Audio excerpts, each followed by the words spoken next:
Hey everybody, EDGYTIM back, and appreciate everyone checking out and tuning in and all that good stuff. And another edition, a new edition of One-on-One, and I could not think of a better guest to bring in. Okay, I could, but he was the only one.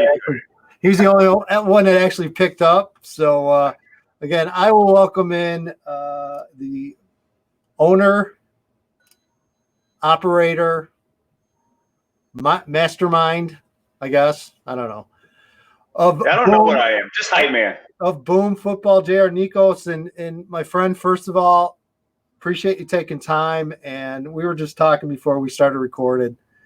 I mean, all of us have had crazy years, but between, the pandemic and trying to pull off camps and trying to pull off 7-on-7 and keep kids involved and keep them, motivated, man, it's been a crazy year from your angle. Yeah, I mean, I can't think of a more challenging year than I've ever had. And, I've had some challenging years, even in the NFL. There's a year I got cut 6 times. And that year was easy compared to this year, just with all the rules and the regulations and fighting for what we really believe in is to keep these kids engaged, keep them motivated, keep them healthy, keep them safe. So it's been challenging nonetheless.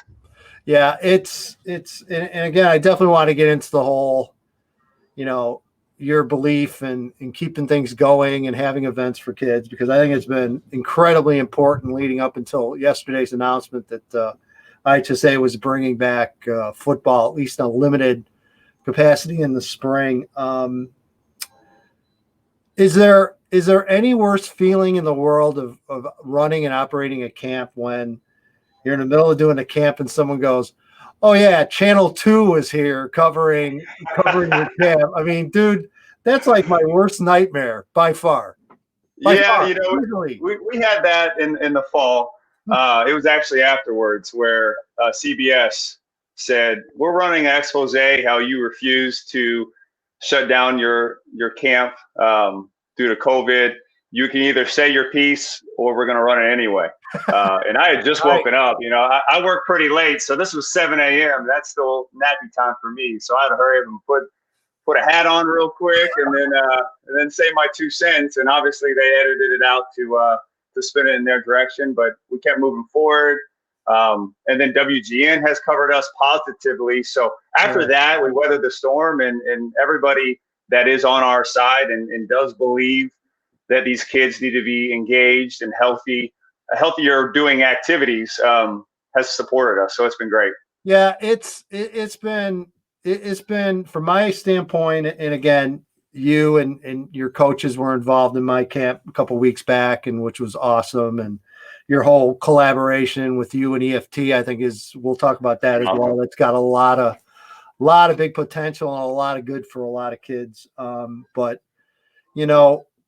the feedback I've gotten, and you always get generally good feedback from kids that they just want to compete, and I'm sure you guys have had this as well, but the feedback from kids and parents this year in particular, dude, it's been almost like overwhelming at times, where they're just glad to have something to do, and I just did not see that coming whatsoever.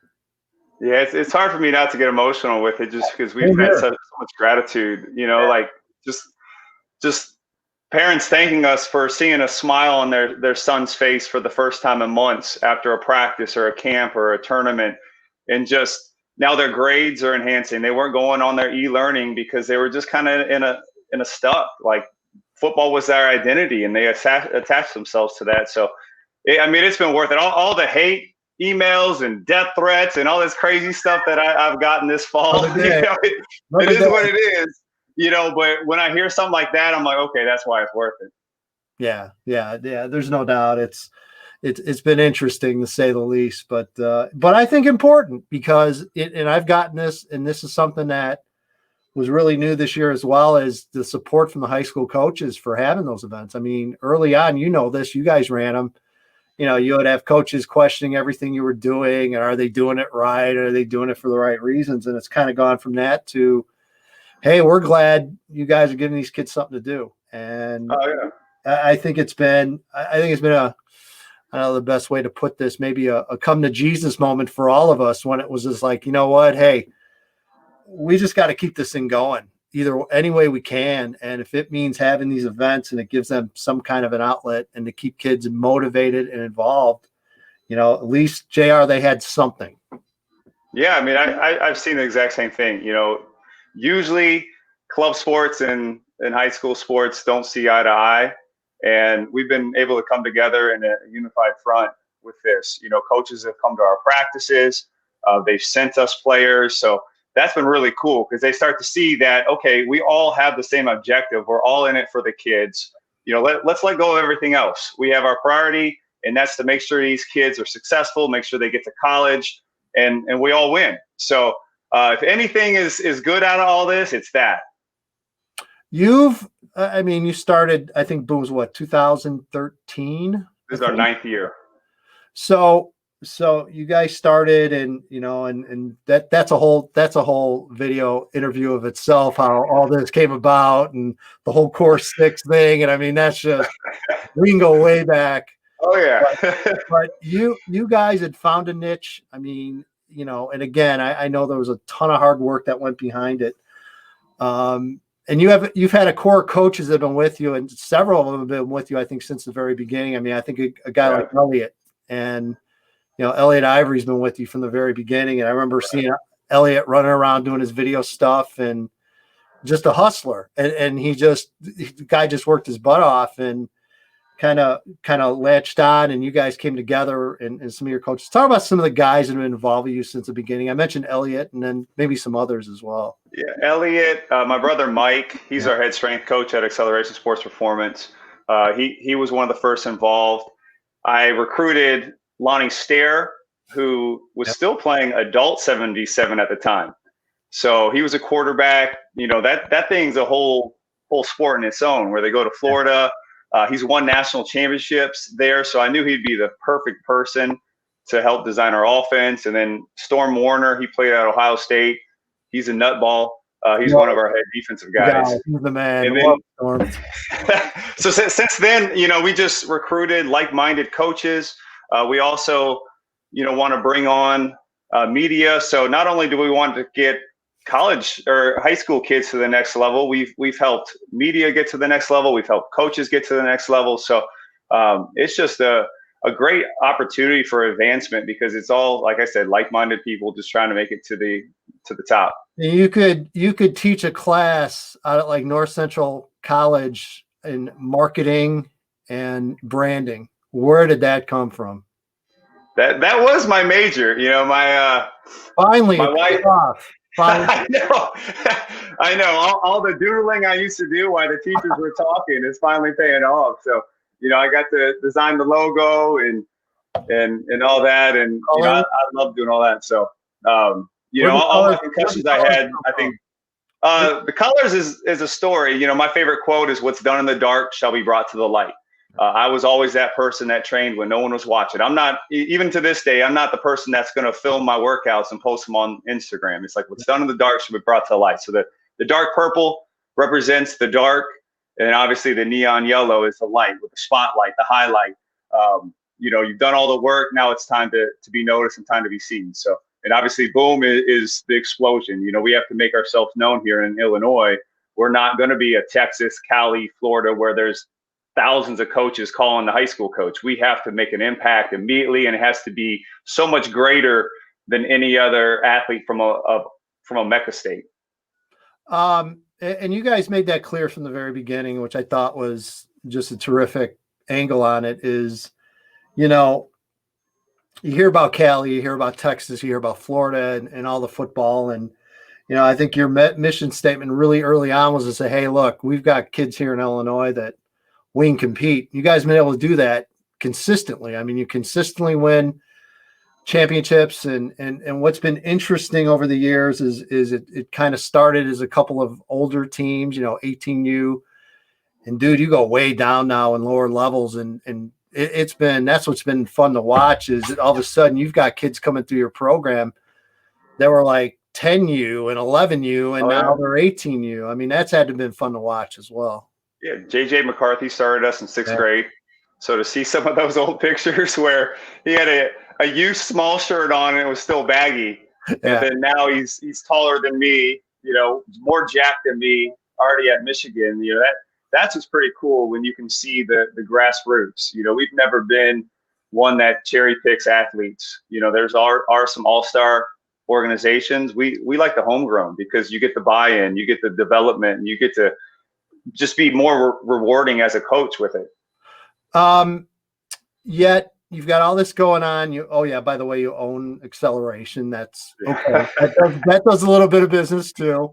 Yeah. So you're training kids constantly. You're working Boom, and by the way, you also you're still an assistant coach out at Neuqua Valley. And why do that still, JR?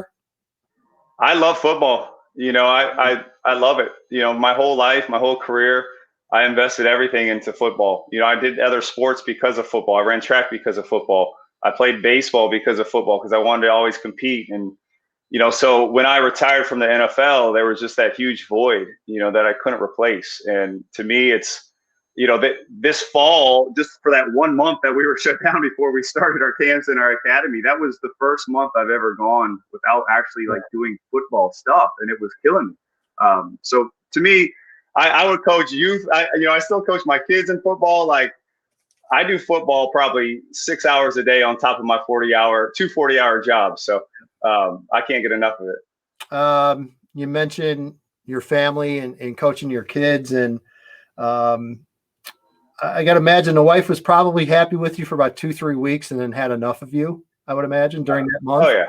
Yeah, she kicked me out of the house. I was going crazy. She made me take the kids to Acceleration and work them out. So we had Acceleration School where they do school there. So I got kicked out pretty fast. Nice. It's been interesting as you've gotten older, and things have changed. The 7-on-7 portion of it has changed. You get different organizations that come in and out. What has been the biggest change, do you think, as far as, we'll say, from the 7-on-7 angle, and then just from your business standpoint alone, where it's at now, maybe where it was when you first started? I would say from the 7-on-7, it's definitely grown.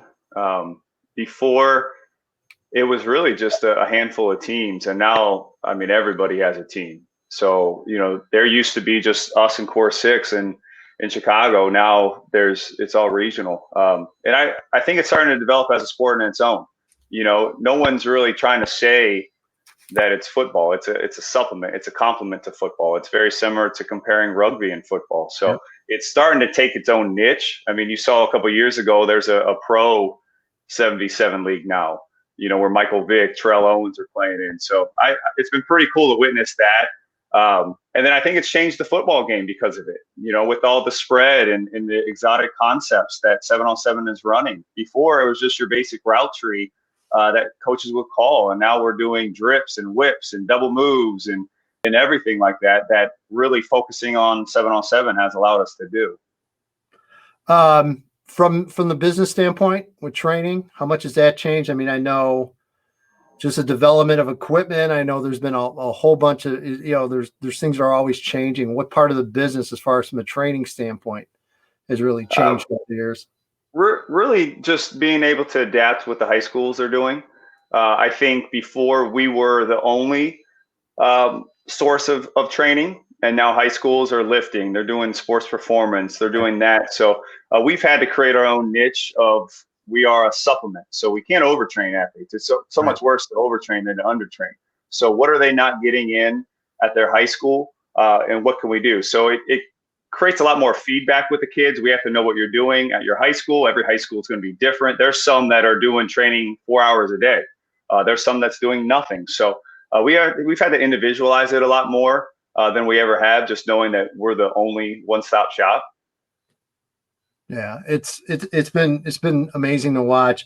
We had talked earlier about you've kind of come into collaboration now with EFT and Elias up north. First of all, fill us in. What's that all about? I've known Elias for years, and I still can't get get a handle on exactly what this means for both of you. But I'll be honest, and I've said this for a long time. Knowing you and knowing Elias for as long as I have, I always thought there was symmetry there. I always thought that you guys were kind of like-minded in a lot of ways and had the same approach and the same drive, and really for the most part the same business. So how did that come together, and kind of what's the plan for you guys with that? So we linked up in Minnesota. They had an 18U team and we had a 15U team, and we just started talking. And I knew I liked Elias when my son was diagnosed with leukemia. He was one of the first people to write a check for a donation. Now, I've never met the guy. I didn't know much about him. Yeah. And I was like, wow, that, we're competitors. We play each other in 7-on-7s. We both have sports performance, and that spoke volumes to the type of guy that he was. So when we were talking, we're just like, this is like we've talked about with the high school coach. It's a unified front. We're all in it for the same reasons. We're all in it to put Chicagoland, Illinois athletes on the map. So these local coaches, college coaches, stop going outside the state and start recruiting our own guys and capture the state. So we said, EFT and acceleration are far enough that we would never have really a conflict, of athletes. It's an hour away. And with us being able to collab with the 7-on-7, it's been a true blessing with Landon and Kendall coming on board. They've been amazing. The kids love them. It's been awesome. We went down to Florida this week, and it's the best our 4 teams have ever done in 9 years. We've never won across the board like we have. We never had all 4 teams, especially go down in Florida, win a tournament game. Usually you have 1 or 2 teams that just go 0-3. So if we want to prove the strength in numbers and how it benefits us, it was proven last week.